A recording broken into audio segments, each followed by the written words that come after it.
Hello students. इससे पिछले कक्षा में बहुपद का पहला पहला क्लास निकाले थे, जिसमें हम जाने थे कि बहुपद की पहचान कैसे की जाती है। उसके बाद बहुपद के प्रकार क्या है। बहुपद के तीन प्रकार थे: रैखिक बहुपद, द्विघात बहुपद और त्रिघाती बहुपद। और द्विघात बहुपद में हम गुणनखंड विधि से द्विघात का शून्यक निकालने के लिए सीखे थे। द्विघात बहुपद में गुणनखंड विधि से शून्यक निकालने के लिए सीखे थे। आज क्या करेंगे, तो आज यानी कि द्विघात सूत्र से द्विघात समीकरण को सोल्व करेंगे। ठीक, तो आप लोग बनी रहिए इस क्लास में, और निर्धारित है कि आप लोगों को हम सिखा के ही छोड़ेंगे। चलिए एक यानी कि एग्जांपल लेते हैं। सबसे पहले ये बताइए कि द्विघात बहुपद में इसका मानक रूप क्या होता है। द्विघात बहुपद का मानक रूप क्या होता है। द्विघात बहुपद का मानक रूप क्या होता है। तो द्विघात बहुपद का मानक रूप जो होता है ax² plus bx plus c होता है। ax² plus bx plus c होता है। अब यहाँ पर यानी कि दिख रहे हैं कि x² के जो गुणांक यानी कि x² का गुणांक जो होता है वह किसका वैल्यू होता है, a का वैल्यू होता है। और x के जो गुणांक है वह किसका वैल्यू, x का गुणांक वह b का वैल्यू होता है। किसका, b का। और c जो है वो अचर पद, यानी अचर पद जो भी रहेंगे वह c का वैल्यू होगा। यानी अचर पद c का वैल्यू। अच्छा एक बात बताइए, यहाँ पर एक बहुपद लिख लिया है एग्जाम्पल 1 में, x² प्लस का 7x प्लस का 12। इसमें से हम ज्यादा आप लोगों से कुछ नहीं पूछ रहे हैं, बस इतना बताइए a, b और c का वैल्यू क्या होगा। यानी a का वैल्यू, b का वैल्यू और c का वैल्यू क्या। तो a का वैल्यू यहां से निकालिएगा और b का, c का। तो इसमें a, b और c का वैल्यू क्या है। तो x² की गुणांक अभी क्या लिखे हैं, x² के गुणांक जो होता है वो क्या वैल्यू होता है, a का वैल्यू होता है। तो x² के गुणांक में कुछ नहीं है ना, तो क्या है, एक रहता है। x² गुणांक में यदि कुछ ना रहे तब वहां पर क्या होता है, एक होता है। तो a का वैल्यू यहां से कितना आ गया, एक। और b का वैल्यू यानी x के गुणांक में जो है, तो x के गुणांक में 7 है तो b का वैल्यू 7 हो गया। और c का वैल्यू अचर पद कितना, 12। अब तो यहाँ से ये दिक्कत नहीं हुए होंगे कि a का मान, b का मान और c का मान कैसे निकालें। तो द्विघात बहुपद में द्विघात सूत्र जो होता है, द्विघात सूत्र वह क्या होता है, x बराबर -b प्लस माइनस रूट अंदर b² माइनस 4ac बट्टे 2। ये द्विघात सूत्र है। कौन सा सूत्र है, द्विघात सूत्र। आप लोग इसे ऐड कर लीजिएगा कि द्विघात सूत्र जो होता है ना, x बराबर -b प्लस माइनस रूट अंदर b² माइनस 4ac बट्टे में 2a होता है। तो चलिए द्विघात सूत्र से क्या करते हैं, शून्यक निकालने के लिए सीखते हैं। चलिए एग्जाम्पल नंबर 1 ले लेते हैं। एक बहुपद ले लिए हैं x² प्लस का 7x प्लस का 12। द्विघात बहुपद से शून्यक निकालें। द्विघात बहुपद नहीं, द्विघात सूत्र से शून्यक निकालें। द्विघात सूत्र से शून्यक निकालें।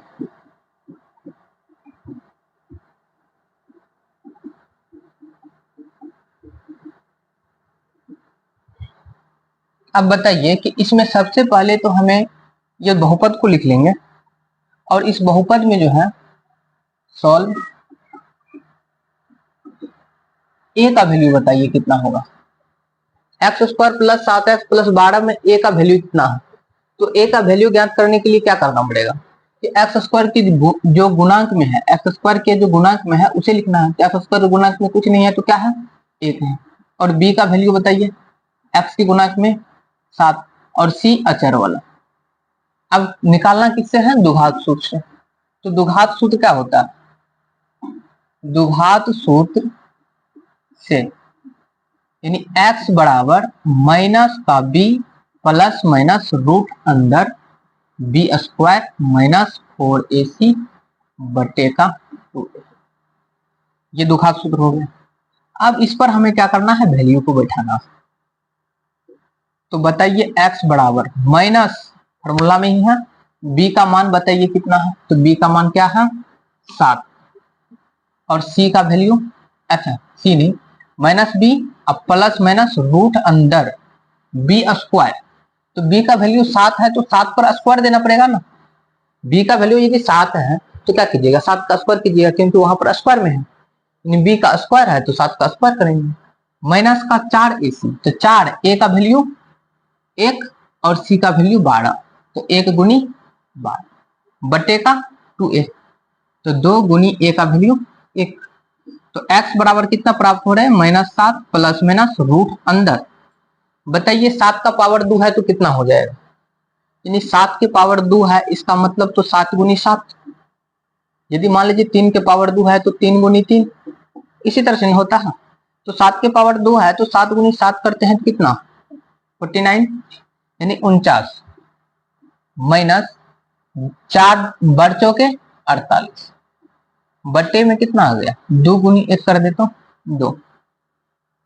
तो बताइए x बराबर क्या प्राप्त हो गए, -7 प्लस माइनस 49 में से यदि 48 को घटाते हैं तो कितना प्राप्त हो रहा है, 1 प्राप्त हो रहा है बटे का 2।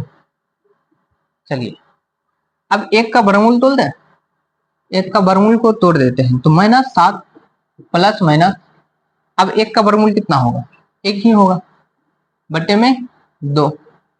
अब यहाँ पर प्लस माइनस है तो प्लस माइनस का अर्थ होता है कि एक बार आप प्लस में लीजिए और एक बार आप माइनस में लीजिए, ज्यादा कुछ नहीं करना है, एक बार प्लस में ले लेंगे और दूसरी बार माइनस में ले लेंगे।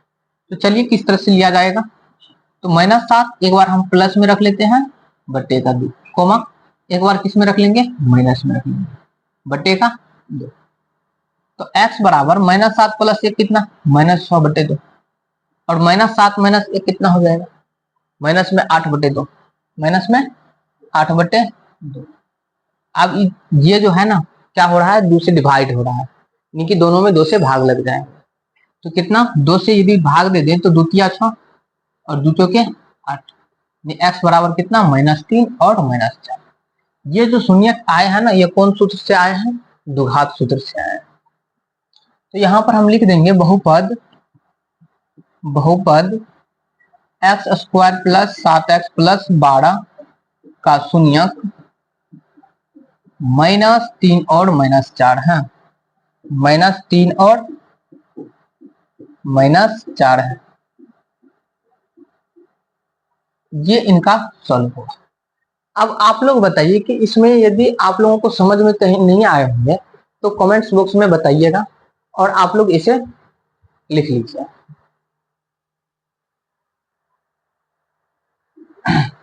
चलिए दूसरा एग्जाम्पल के साथ समझते हैं। एग्जाम्पल नंबर 2 ले लिए हैं, एग्जाम्पल नंबर 2 यानी बहुपद x square minus 9x plus 20 का हल द्विघात सूत्र से ज्ञात करें, द्विघात सूत्र से निकालें, द्विघात सूत्र से निकालें।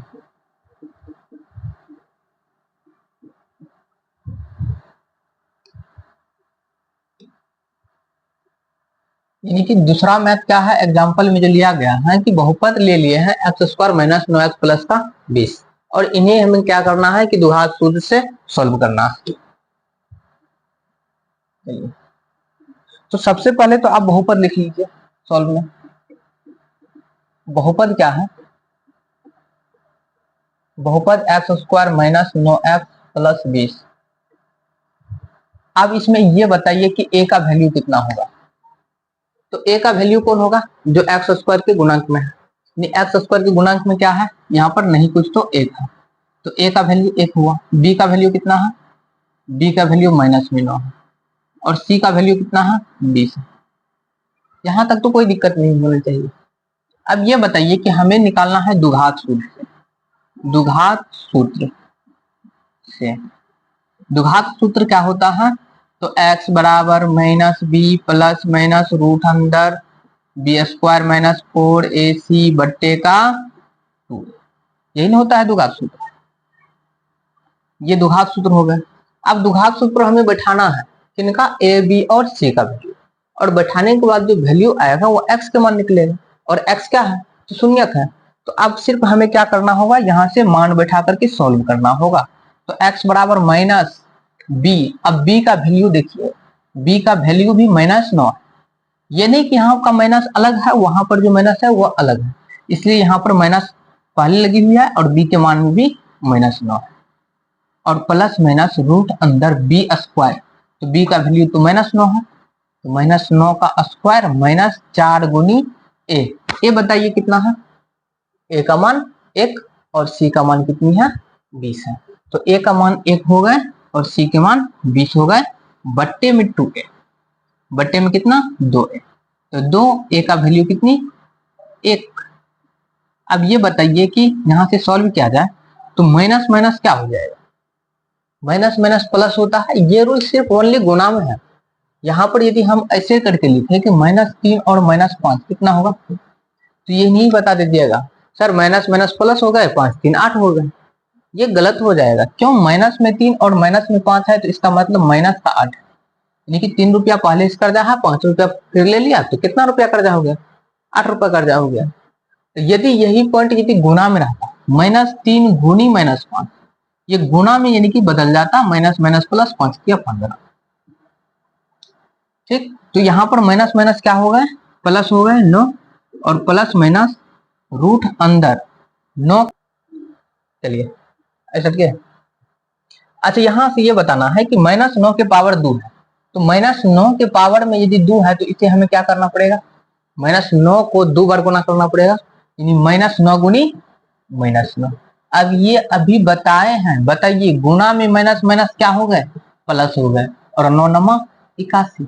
तो यहाँ पर कितना हो गए? 9 नमा 81 माइनस 20 चौके 80।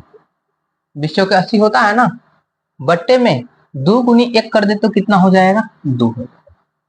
चलिए अब इन्हें क्या करते हैं? तोड़ते हैं।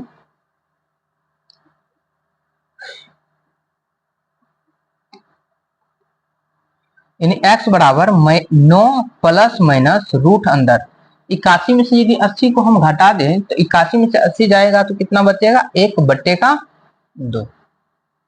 ये नहीं हुआ? अब हमें इसमें से क्या करना है कि थोड़ा सा और आगे बढ़ाना, इसे 1 का वर्गमूल क्या होता है वो दिखाते हैं। यानी कि 9 प्लस माइनस 1 का वर्गमूल 1 ही होगा ना, बट्टे में 2। अब फिर से यानी कि प्लस माइनस के यहाँ पर लफड़ा आ रहे हैं, तो प्लस माइनस में क्या करना है? एक बार प्लस में लेना है, एक बार माइनस में लेना है, फिर खत्म। तो बताइए, एक बार प्लस में ले तो क्या होगा? 9 प्लस 1 बटे 2, और एक बार माइनस में ले लिया जाए तो 9 माइनस 1 बटे का 2।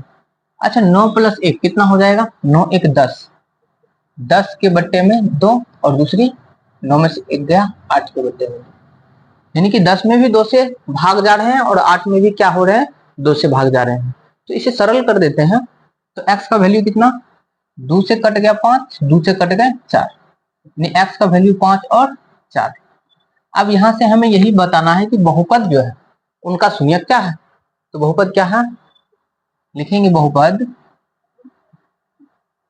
X square minus 9x plus 20 का शून्यक कितना है? माइनस यानी 5 और 4, 5 और 4 है, 5 और 4 है। आप लोग ये बताइएगा कि द्विघात सूत्र से हम शून्यक द्विघात समीकरण का आप लोगों को समझ में आए हैं या नहीं। यदि आए हैं तो आप लोग जरूर बताइएगा कमेंट्स बॉक्स में कि सर समझ में आ गए हैं, या नहीं आए हैं तो नहीं आए। पहले आप लोग इसे लिख लीजिए।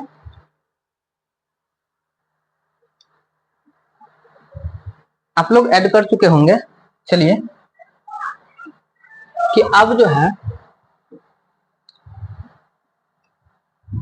ये द्विघात बहुपद, द्विघात बहुपद क्लास 10th मैट्रिक परीक्षा में इनसे बहुत ज्यादा ही पूछे जाते हैं, तो आप लोग इसे अच्छे से तैयारी कीजिएगा। सबसे पहले हम आप लोगों से ये बताना चाहेंगे कि ये द्विघात बहुपद को कितने विधि से हल किया जाता है? 3 विधि से। पहला तो गुणनखंड विधि हो गया, गुणनखंड विधि, जो कि हम आप लोगों के बीच में चर्चा कर चुके हैं, गुणनखंड विधि। और दूसरा द्विघात सूत्र से। द्विघात सूत्र से क्या करते हैं? शून्यक निकालते हैं, द्विघात सूत्र से। आज तो आप लोग यही सीखे थे ना कि द्विघात सूत्र से शून्यक किस तरह से निकाले जाते हैं। और एक तीसरा होता है पूर्ण वर्ग विधि। पूर्ण वर्ग विधि, ये पूर्ण वर्ग विधि जो है ना, ये अगले वीडियो में लेकर आएंगे। ठीक, तो आप एक बार ये बता दीजिए कि गुणनखंड विधि से जो सीखे थे ना, उसमें यदि प्लस प्लस रहे, सपोज दैट यदि बहुपद इस तरह से रहे ax² plus bx plus c रहे, तो वह किस में टूटेगा? यहाँ पर देखिए प्लस प्लस है ना, यही पॉइंट बोल रहे थे, प्लस प्लस रहे तो वह किस में टूटेगा? यदि प्लस प्लस रहे तो किस में टूटेगा? प्लस प्लस में ही टूटेंगे। और दूसरा कि यहाँ पर यदि ax² minus bx plus c बराबर 0 रहे, ठीक, तो ये यहाँ पर क्या है? माइनस है और यहाँ पर प्लस है, तो माइनस प्लस में रहेंगे तो गुणनखंड किस में टूटेगा? ये बताइएगा। माइनस प्लस में रहते हैं किस में? माइनस और माइनस में टूटेगा, यानी गुणनखंड किस में? माइनस और माइनस में। यदि यहाँ पर ax² माइनस bx और माइनस c बराबर 0 है, यानी माइनस माइनस है द्विघात बहुपद, तो वह किस में टूटेंगे? माइनस माइनस है तो वह किस में टूटेंगे? तो ये माइनस प्लस में टूटेंगे। लेकिन ध्यान रखने वाली बात यहाँ पर यह है कि जो टूटेंगे वह माइनस वाला ज्यादा होगा। माइनस वाला क्या होगा? ज्यादा होगा, और प्लस वाला जो होगा वह कम। और चौथा पॉइंट जो है ax² plus bx minus a minus c बराबर 0, यानी कि प्लस और माइनस जो होंगे ये किस में टूटते हैं? तो ये पॉइंट जो है ना, आप लोग कमेंट्स बॉक्स में बताइएगा किस में टूटेगा। ठीक, अब द्विघात सूत्र में ये पॉइंट ध्यान रखिएगा कि द्विघात सूत्र क्या है? द्विघात सूत्र, द्विघात सूत्र, तो द्विघात सूत्र क्या है? तो minus b plus minus root अंदर b² माइनस 4ac बट्टे का 2a, एक ये। और दूसरा यहाँ पर ध्यान रखिएगा, ये जो होता है b² माइनस 4ac, ये विवेचक का मान होता है। यदि विवेचक निकालने बोल दिया जाए, विवेचक यानी d बराबर क्या होता है? तो b² माइनस 4ac। ठीक, और अगला पॉइंट जो है ना, अगले वीडियो में सीखेंगे। यदि वीडियो आप लोगों को समझ में आए होंगे वीडियो के माध्यम से ये मैथ सब, तो आप लोग दबाकर शेयर कीजिएगा अपने दोस्तों में और इस चैनल को सब्सक्राइब कीजिएगा। ठीक, मिलते हैं अगले वीडियो में।